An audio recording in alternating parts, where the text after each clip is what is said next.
চটজলদি মাত্র 5 মিনিটে বানিয়ে নিন দারুণ মজাদার ম্যাগির এই নাস্তা রেসিপি। এর জন্য 2 প্যাকেট ম্যাগি লাগছে। ম্যাগিটাকে ছোট ছোট টুকরো করে এখানে ভেঙে নিয়েছি আর তারপরে সেদ্ধর জন্য বসিয়ে দিচ্ছি। ম্যাগিটা এখানে শুধুই সেদ্ধ করছি, ম্যাগির মশলাও কিন্তু এতে আপাতত ব্যবহার করব না, পরে ম্যাগির মশলাটা ব্যবহার করব। সাধারণত আমরা বিভিন্ন সবজি দিয়ে ম্যাগি রান্না করে খেয়ে থাকি বা সেদ্ধ করে খেয়ে থাকি, তবে এভাবে একবার বানিয়ে দেখুন, দারুণ মুখরোচক হবে, চটপট তৈরিও হয়ে যাবে আর খুব বেশি উপকরণও লাগবে না। এবার ম্যাগিটা সেদ্ধ করে নিয়ে একটা মিক্সিং বোলের মধ্যে 2টো ডিম নিয়ে নিয়েছি, তার সাথে টমেটো কুচি, লঙ্কা কুচি আর পেঁয়াজ কুচি নিয়ে নিচ্ছি। চেষ্টা করতে হবে পেঁয়াজ, টমেটো, লঙ্কা সমস্তটাই যতদূর সম্ভব মিহি করে কুচোনো যায়। একদম ফাইনলি চপ করে নিলে কিন্তু বেশি ভালো হয়। এবার এই সমস্তটাকে ডিমের সাথে ভালো করে মিশিয়ে নিতে হবে যাতে কোনো রকম লাম্পস না থাকে। ডিমটা যত ভালো করে ফেটানো হবে ততই কিন্তু টেস্টি হবে আর ফ্লপি হবে। এবার এখানে নিয়ে নিচ্ছি ম্যাগির মশলাটা। 2 প্যাকেট ম্যাগির সাথে 2 প্যাকেট মশলা ছিল, সেটাই নিয়ে নিলাম। ম্যাগির মশলাটা এখানেই মিশিয়ে নিচ্ছি, ম্যাগি সেদ্ধ করার সময় কিন্তু মেশাইনি। এবার ম্যাগি মশলাটাও এর সাথে ভালো করে মিশিয়ে নেব। যেহেতু ম্যাগির মশলা মেশাচ্ছি তাই আর অন্য কোনো মশলাপাতি তেমন একটা মেশাচ্ছি না। এই ফ্লেভারটাই দারুণ সুন্দর লাগে, তাই অন্য কোনো কিছুর কিন্তু আর তেমন একটা প্রয়োজন হয় না এক্ষেত্রে।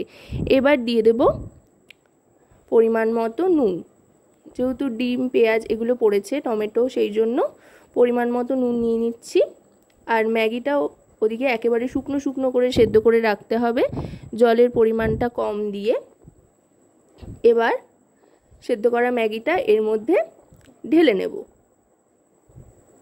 এটা কিন্তু চাইলে আপনারা টিফিনে কিংবা রাত্রেবেলা মুখরোচক কিছু খেতে ইচ্ছে করলে সন্ধ্যের দিকে চায়ের সাথে বানিয়ে নিতে পারেন আর খুব চটপট তৈরি হয়ে যায়। এবার ম্যাগি সেদ্ধটা দিয়েও ভালো করে মিশিয়ে নিচ্ছি। সবটা একদম ওপর নিচ করে ভালো করে মিশিয়ে নিতে হবে। মিশিয়ে নেওয়ার পর এবার ফ্রাই প্যানে সাদা তেল দিয়ে ভালো করে গরম করে নিতে হবে। বেশ খানিকটা সাদা তেল দিয়ে দিলাম। 2 চামচ বড় চামচের সাদা তেল এখানেই ব্যবহার করছি। আর তেলটা কিন্তু ভালো করে গরম করে নিতে হবে। গ্যাসের ফ্লেমটা হাইতে করে তেলটা গরম করে নিয়ে এবার হাতের সাহায্যেই এইভাবে দিয়ে দিচ্ছি। দিয়ে একটু আস্তে আস্তে চারিদিকটায় ছড়িয়ে দিচ্ছি। এইভাবে একসাথে 1টা থেকে 2টো কিন্তু আপনারা একেবারে দিয়ে দিতে পারেন, আর হাত দিয়েই দেবেন, তাতে করে বেশি সুবিধা হবে। হাত আর ব্যবহার করলে সমস্যা হতে পারে, হাত দিয়ে দিলে অনেক বেশি সুবিধা হবে। আর হাত এখানে পরিষ্কার করে ধুয়ে নিলেই হলো, তাতে আর কোনো সমস্যা থাকে না। আর সাধারণত আমাদের মা ঠাকুমারা কিন্তু হাতে তৈরি জিনিস দিয়েই আমাদের মন জয় করে নেয়, কারণ হাতে তৈরি যে কোনো রেসিপিতে একটা কিন্তু আলাদা ভালোবাসা কাজ করে।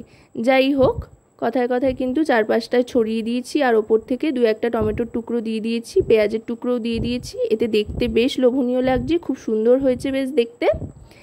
এবার একটু নাড়াচাড়া করে নিয়ে আস্তে আস্তে উল্টে দেব। একটা পিঠ কিন্তু মোটামুটি শক্ত হয়ে এসছে, দেখুন। এবার উল্টে দিচ্ছি। এভাবেই 2 পিঠটা বেশ লালচে করে ভেজে নেব। আশা করব রেসিপিটি আপনাদের ভালো লাগবে। ভালো লাগলে অবশ্যই রান্নাবাটি চ্যানেলটিকে সাবস্ক্রাইব করে লাইক, শেয়ার, কমেন্টের মাধ্যমে আমাদের পাশে থাকবেন। আর পাশে থাকা বেল আইকনটি অন করে দেবেন সবার আগে সমস্ত রকম নতুন রান্নার নোটিফিকেশান পাওয়ার জন্য। আর যদি রেসিপিটি আপনারা আমাদের ফেসবুক পেজ থেকে দেখেন তো আমাদের ফেসবুক পেজটিকেও ফলো করার অনুরোধ রইল, কারণ আপনাদের জন্য, আপনাদের নিয়েই কিন্তু আমাদের চ্যানেল রান্নাবাটি। তাই লাইক, শেয়ার, কমেন্ট, সাবস্ক্রাইব করে আমাদের সাথে থাকুন আর উৎসাহ দিতে থাকুন। দেখুন কথায় কথায় কিন্তু ভাজা হয়ে গিয়েছে, দেখতে দারুণ সুন্দর লোভনীয় হয়েছে, খেতেও কিন্তু অসাধারণ লাগে। ছোট থেকে বড় সকলেই কিন্তু একবার খেলে এই রেসিপি বারবার খেতে চাইবে। এবার আস্তে আস্তে তুলে নিচ্ছি। আর এগুলো কিন্তু শুধু শুধুই খাওয়া যায়, সাথে কিছুই লাগে না। চাইলে আপনারা আপনাদের পছন্দ মতো যে কোনো কেচাপ বা সস এর সাথে ব্যবহার করতে পারেন খাওয়ার জন্য। আমি নিয়ে নিয়েছি টমেটো কেচাপ। তো রেসিপিটা কেমন লাগলো অবশ্যই কিন্তু জানাবেন।